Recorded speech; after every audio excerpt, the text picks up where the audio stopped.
My mom told me, "You'll regret this," right before she slammed the door in my face, all because I refused to pay her mortgage. Stick with me while I share my story, and if it touches you, don't forget to support our channel by hitting that subscribe button, dropping a like, and sharing it with the people you care about. My name is Rin. I'm 27 and work as a medical assistant. I've always been the dependable one in my family, even when I was a kid. My mom, Maisie, is the complete opposite. She chased her own comfort, her own wants, her own relationships, and I was the one who kept things afloat. I paid bills when I was still in high school. I bought groceries when she spent her paycheck on things we didn't need. I kept believing that one day she would finally appreciate me. A few months ago, she sat me down and told me I had to start paying her entire mortgage. Not help with it, pay the whole thing. She said I owed her for raising me. I tried to explain that I couldn't afford it, that rent and my own expenses were already heavy. She didn't listen. Instead, she said I was selfish and ungrateful. When I told her no, that was the moment she threw those words at me and slammed the door. It hurt more than anything I'd felt in years. Even after everything she had done, part of me still hoped she cared. But that moment showed me what I truly meant to her, not a daughter, just a wallet she could squeeze dry. I walked away shaking, not from anger, but from the sudden understanding that I had never been her priority. Growing up with Maisie felt like living in a house where I was the one expected to act like the adult. She drifted from job to job, always chasing some plan that never lasted. When a new boyfriend showed up, her attention shifted to him, and I became the quiet backup she turned to only when she needed something. By the time I was 17, I was already paying for things most parents handle without thinking. I picked up extra shifts at a diner just to keep the lights on. When the fridge was empty, it was my paycheck that filled it. When the water company sent warnings, I was the one who covered the minimum so we wouldn't lose it. Whenever I asked her to take responsibility, she'd twist everything. She'd say I was too dramatic, or that she gave me life so helping her was the least I could do. If I hesitated before handing over money, she'd go quiet for hours, acting wounded until I apologized. She knew exactly how to make me feel like the bad guy, even when I was just trying to protect myself. The worst part was how normal it all felt back then. I thought every kid my age carried that kind of weight. I didn't realize how wrong it was until much later. Her moods controlled the whole house. If she was upset, she'd slam things around or cry loudly enough to make sure I heard. If she was happy, it was only because someone else was giving her attention. I kept waiting for her to see how much I was doing, but she never did. Every effort I made simply became the new expectation, and each time she needed more, she acted like I'd failed her if I hesitated for even a moment. Maisie brought up the mortgage on a quiet evening, speaking as if she were asking me to pass the salt rather than drop a life-changing burden into my lap. She said her lender had raised the payments and that it was time for me to step in. She didn't ask if I could manage it. She simply announced that I would take it over, claiming it was for the family's sake, like it was some shared responsibility we had discussed before. When she told me the number, my stomach tightened. It was more than my rent, car note, insurance, and groceries combined. Covering it would swallow my entire paycheck. I tried to keep my voice steady as I told her it wasn't something I could handle. Before I even finished speaking, she cut me off, accusing me of being dramatic. She said she raised me without help, and now it was my turn to give back. I didn't want to fight. I never did. So I tried to offer something more realistic. I told her I could contribute a small amount every month, not nearly enough to cover the whole thing but at least something. I suggested going over her expenses to see where she could cut back. Maybe talk to the bank, refinance, find a roommate, anything that didn't involve me drowning financially. She didn't want to hear it. Each suggestion I offered only made her eyes narrow more. She acted like I was insulting her, like the very idea of adjusting her lifestyle was an attack. She kept repeating that a good daughter wouldn't hesitate. The pressure in her voice grew sharper, almost like a warning. I sat there feeling cornered, knowing no answer I gave would satisfy her unless I agreed to something that would ruin me. The moment I tried to stand my ground, her whole tone shifted. It was like a switch flipped. 1 second she was pressing me to agree, and the next she was shouting about how I never appreciated anything she had done. She paced the room, throwing out every accusation she could think of, calling me cold, accusing me of turning my back on the only person who ever cared about me. I stayed quiet at first, hoping she would calm down, but her voice only grew sharper. She said I was choosing a comfortable life over her well-being, that I was proving I didn't love her at all. When I told her again that the amount was too much, she pointed at the door and said if I walked out without agreeing, I could forget having a mother. The words hit harder than I expected. Even after everything, part of me still wished she valued something about me beyond what I could cover for her. But fear wasn't enough to make me sacrifice my entire future. My hands were shaking, but I finally said what I should have said years ago. I wasn't taking responsibility for something that didn't belong to me. I told her I couldn't take on a debt that size, and even if I could, it wasn't right to be forced into it. She stared at me like she didn't recognize who I was. Then she told me I would regret my choice, that she hoped I enjoyed my selfish little life without her in it. The room felt cold after she said it, but I didn't back down. For the first time, I chose myself over her demands. I walked away knowing she meant every word, and knowing I still couldn't give her what she wanted. I didn't hear anything from Maisie for a while after that fight, and I tried to focus on my own life. My car had been breaking down constantly, so I finally decided to apply for a small loan to replace it. I walked into the bank expecting the usual paperwork and maybe a waiting period. Instead, the woman behind the desk frowned at her screen and asked if I knew about several delinquent accounts under my name. I felt my chest tighten. I told her there had to be some mistake. I'd never opened anything besides my basic card, and I always paid it on time. She printed out a list, and I stared at charges I didn't recognize, department stores, random online shops, and one card that had been maxed out twice before it was frozen. All of them had been opened when I was barely old enough to vote. I left the bank shaking, clutching the papers as if they might explain themselves. When I got home, I called Maisie, thinking maybe someone had stolen my information. She picked up on the second ring, sounding annoyed, like I was interrupting her. I told her what I'd found, hoping she would be as scared as I was. Instead, she sighed and said it wasn't a big deal. Then she admitted it. She said she had used my details when we were struggling, acting like it was something any parent would do. She told me I should be grateful she trusted me enough to handle it someday. She didn't apologize. She didn't sound embarrassed. She said it all like she was discussing the weather. Hearing that made something inside me crack. I had expected anger or excuses, but not total indifference. I realized in that moment that her love had always depended on what she could take from me.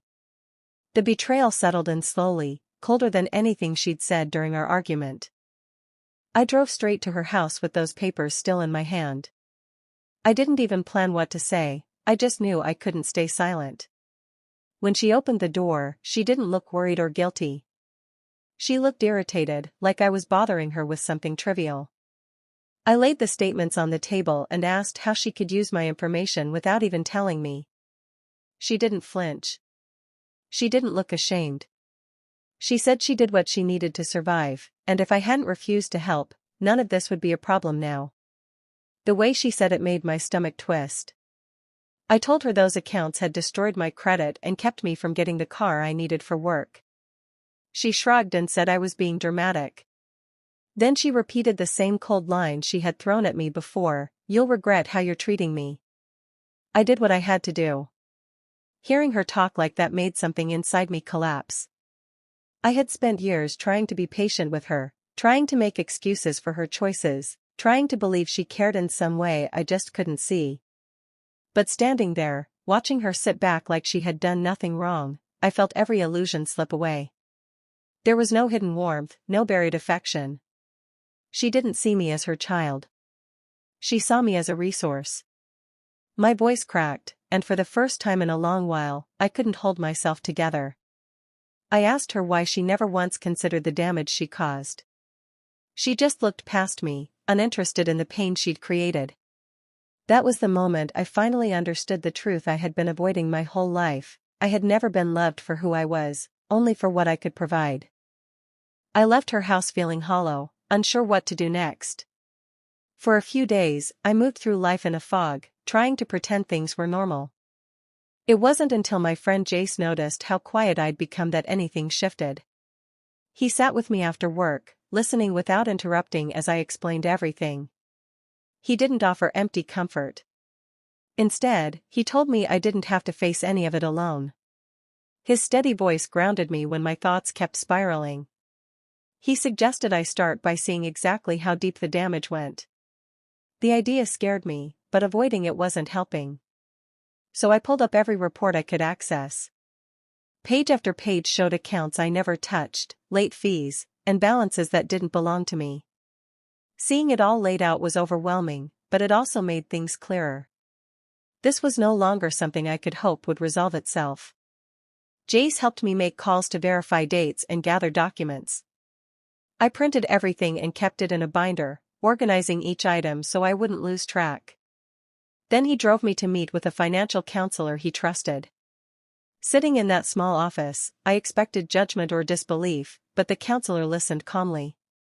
She walked me through steps to dispute the accounts and explained how to start protecting my identity.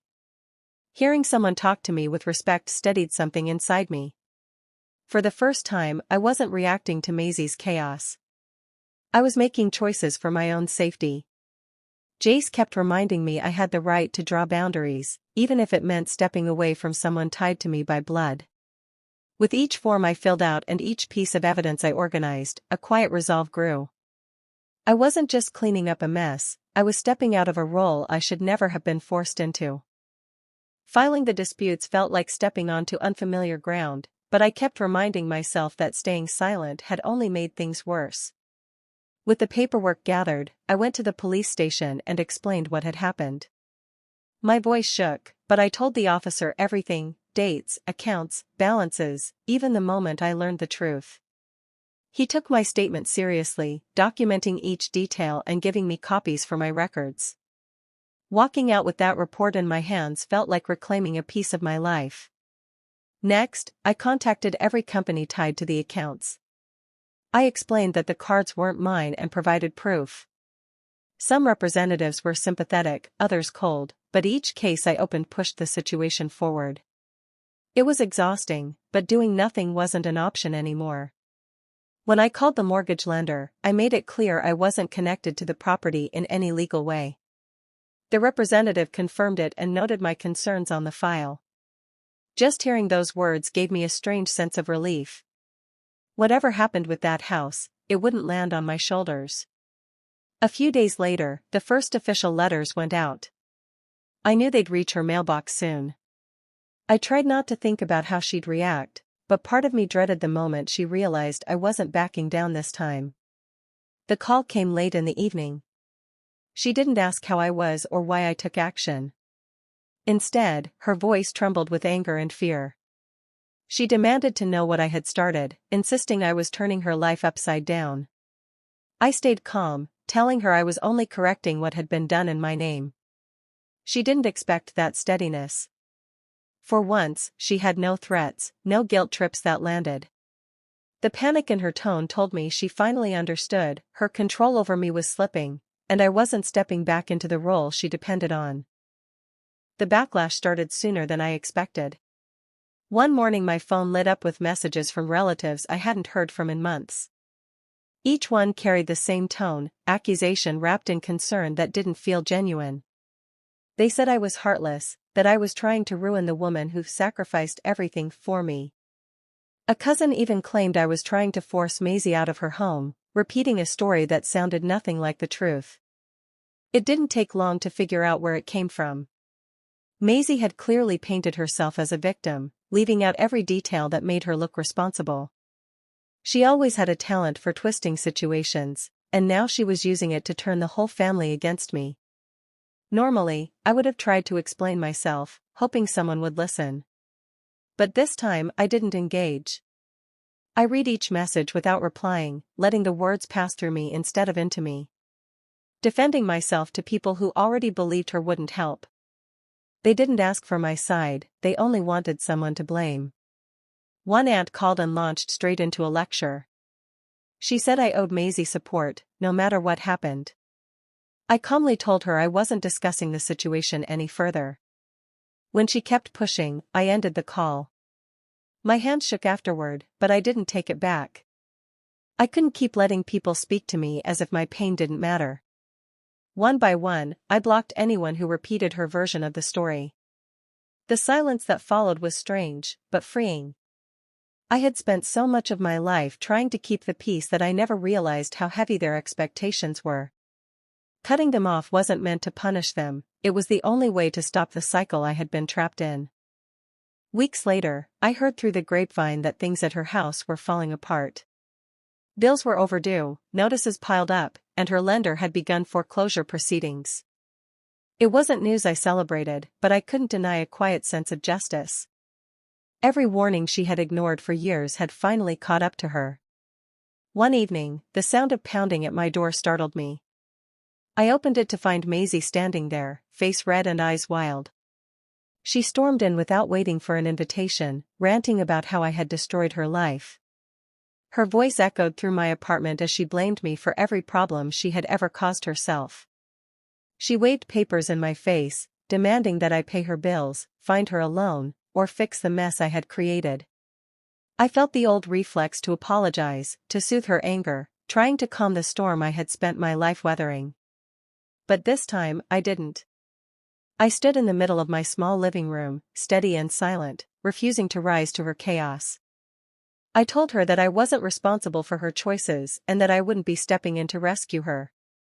She yelled and stomped, trying to provoke guilt, but nothing I had learned through all the months of planning and protecting myself would let me bend.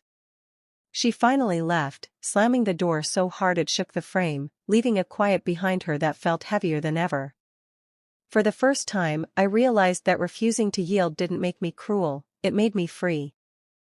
After Maisie left, I sat on my couch and let the silence settle. For the first time in years, I didn't feel tension coiled in my chest. Her threats no longer held power over me. I realized I could make decisions without fear, without constantly measuring how they would affect her moods. It was a strange, almost dizzying relief to understand that my life was finally mine. I reviewed my finances again, and this time it felt empowering instead of suffocating. I had set things in order, disputes resolved, accounts corrected, and a plan that would protect me if anything else came up. The weight I had carried for so long had been lifted in ways I hadn't expected. I could breathe, think clearly, and even imagine goals for myself that didn't revolve around someone else's demands. Emotionally, the change was just as profound. I recognized the patterns that had trapped me: guilt, fear, and the constant need to justify my existence to someone who never truly saw me. Those patterns were gone. I didn't feel anger bubbling up every time I thought of her, only a steady, quiet resolve that I would not allow anyone to control me like that again. Looking back on everything, the hurt still lingered, but it no longer defined me. I understood that walking away wasn't about revenge, it was about claiming my life. The freedom I felt wasn't loud or dramatic, it was a gentle confidence that had been missing my whole life. For the first time, I truly believed I could live for myself, and that belief carried a weight more valuable than anything Maisie could ever have demanded from me. Months later, I learned that the investigation into the fraudulent accounts had reached its conclusion. Maisie had been held accountable for the identity theft, and the court required her to attend financial counseling. I didn't gloat or celebrate loudly, the satisfaction was quieter than that. It wasn't about seeing her punished. It was about knowing that justice had followed the truth, and that I no longer carried the burden of her choices. With that final weight lifted, I focused on my own life. I found an apartment closer to work, one I could afford comfortably without leaning on anyone else. I saved steadily, planted small routines, and created a home that felt safe, stable, and mine.